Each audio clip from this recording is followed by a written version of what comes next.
This is Paul Levy here, and I'm talking to you from my main office during lockdown, which is the garden shed. And I wanted to chat to you today about 4 different ways of working. And these have become particularly clear to me in some of my research into how we're working during lockdown. Although I think what you're about to hear is also relevant to when lockdown is over and how a lot of us were beginning to work before lockdown as well.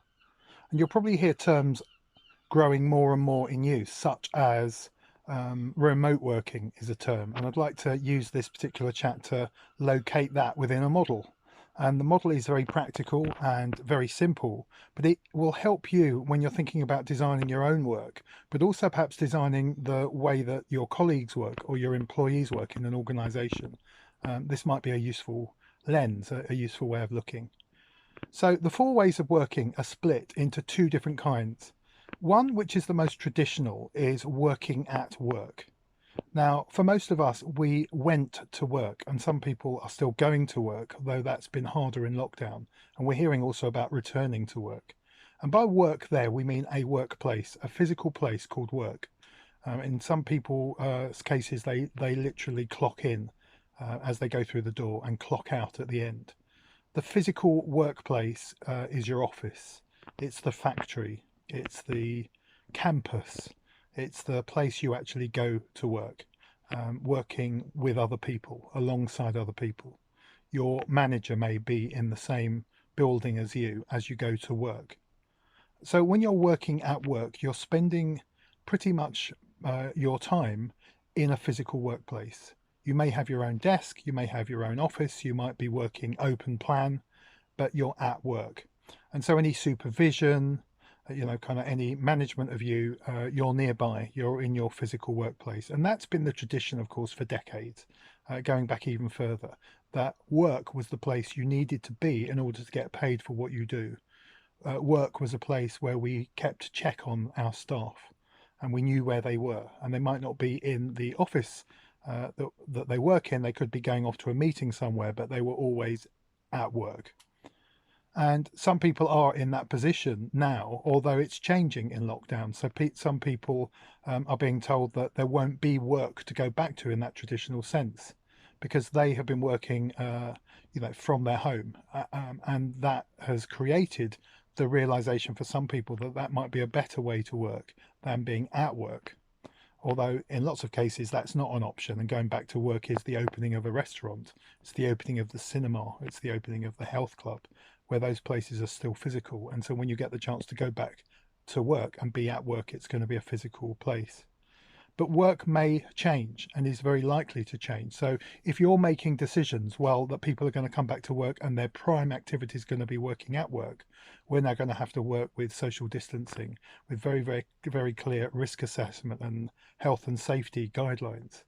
So working at work is going to be harder. We may not have the space for as many people. So in education, it could be that the classroom that could take 100 students can now only take 20 if we're social distancing at 1.5 or 2 meters. So working at work is going to be challenging. And it could be that the workplace that you had before lockdown was not designed for lockdown in any way, and things are going to have to be moved around, and it may not even be physically possible for everybody to be working at work. Now, before lockdown, there was I call this a second one in my model, but there was another way of working in relation to that physical workplace, which was working from work. Now, working from work is where you still have a desk, you may still have an office, you still show up at a place you call work.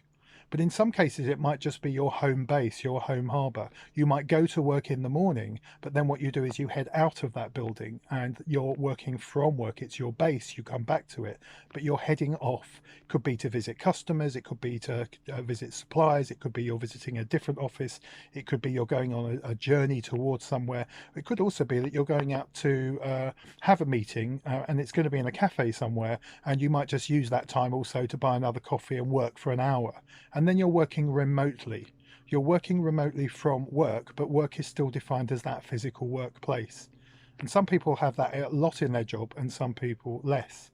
But also after lockdown, it could be that you go into your physical workplace and have an hour at work. You might have a team meeting, but then you head off from work, which could be back home to do some work, or to a different place of work that is going to allow more social distancing. And that could be in town, it could be somewhere else, it could be co-working space that's not actually owned by your organization. I'm already hearing stories of some people are doing that in order to cope with, well, the financial pressures of maybe not being able to afford that traditional workspace.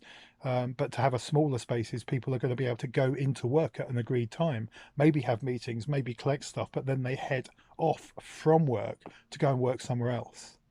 So working at work doesn't involve remote working. Working from work does. And that could be now a coping mechanism, something we need to do to cope with the costs and the risks of our workplace. It could be positive too, that some people are more creative, more able to be flexible, agile, by actually using work as a place to start at, but then and to come back to, but then to head off to other more productive places. So they're the two ones with the word work in terms of a workplace. The third one is actually working from home. And this can often get confused because we've just tended to confuse working from home with working at home. So let's take working from home. A bit like working from work, what you do is your location from your work is at home. You may have an office at home. Your organization may have kitted you out. And that was happening even back in the 70s or 80s where people worked remotely from home. But the reason it's from home is you still have the main reference from what you do. The main reporting could be even on a real-time basis is back into a place called your workplace, where managers may be located, where the people who hold you to account, who you have to deliver to. And some people may be your colleagues and they're working at work or maybe from work, but you're at home. So it's from work because actually your office at home might as well be an office at work. It has the same status, the same processes, the same accountability. And so you might be, for example, dealing with customer inquiries. You may be negotiating with suppliers. You may be managing a team, but it's all happening from home. But it's from home because there's still from somewhere to somewhere else, which is your workplace. It's referring to your workplace. And working from home too could be that you head out somewhere too to meetings, but you come back to your home, but it's still accountable on a real-time basis to the people that are managing you, the objectives you have to reach almost in real time. And that gets confused with the fourth one, which is working at home. And some people with quite a lot of freedom in their job were doing this a long time ago. And it's where you actually say, I won't be coming in on Friday. I'm working at home. Don't disturb me. I'm working on a report. This is where you might have a significant role or work package that actually you can self-manage. You can use a significant amount of time during the day or the week to really close off from work. You're accountable during that time to yourself. You're trusted to manage your time at home and to work in whatever style you like. And of course, you may still be held accountable in the longer term that you're fulfilling your role, that you're meeting your objectives. And so in terms of a larger organization, which is what this particular talk is referring to, working at work is different from working at home. So at home, you're based at home, you're using your own self-accountability and self-management while you're working. So just come back to those again. Working at work is where you're based in a physical workplace. Working from work is where you still have that base in a physical workplace, but it is a place you work from by heading out towards other places. And working from home is similar in that you have the equivalent of your traditional work office at home, and there's still real-time connectivity, communication, supervision, accountability back into work as if you were there. Working at home is where you are the boss. You're the self-manager. You can be even choosing your own time, your own hours, your own deliverables within a period of time that you're working. And largely that is not the equivalent to the office at work, other than when you might, if you're allowed, slam the door all day and say, no one disturb me. So those four things then create all kinds of possibilities and challenges during lockdown. I'm certainly aware of companies, and these are particularly companies where change is quite important, but the challenges of lockdown have meant that only a limited number of people can be in the physical workplace, is they are now proactively managing all four of those under those headings. So working at work and going back to that stage is about, prioritizing who needs to be doing that, who needs to be on site, who needs that physical space. Where there's a high degree of risk if the person is not at work to typical business processes. The working from work becomes a real kind of staging post to going back to working at work. It also creates that possibility that people can still have that identification with that workplace. They can still go to a desk, but there are other people calling on that space, and lockdown is making that difficult. So you might be able to go in for that hour. You might be able to have that as a place to start before you may head out somewhere else. It also, of course, then creates that flexibility of the interchange between being in a building and being somewhere else. Now, the idea that we're working at home, I'm then suggesting, is split it into two modes of work. Working from home, which is particularly where and where the building is on a premium where we can't go in there, where essentially you replicate the office and the processes you would have had in a physical workplace at home. That may well need you to be demonstrating that when you're available. We need very, very good real-time communication, good bandwidth. We need to have agreed times that we're going to be checking in at work meetings and so on, just as we might do physically in the place where we're trying to coordinate and communicate well. But also where significant work needs to be done and actually doesn't need distraction and needs people to be able to have that ability to close off. And they may well have done that if they were working from work by going off to somewhere else, by booking a meeting room and saying, look, we don't want to be disturbed. We're working from on a project that really we don't want any other distraction. We're turning off the email.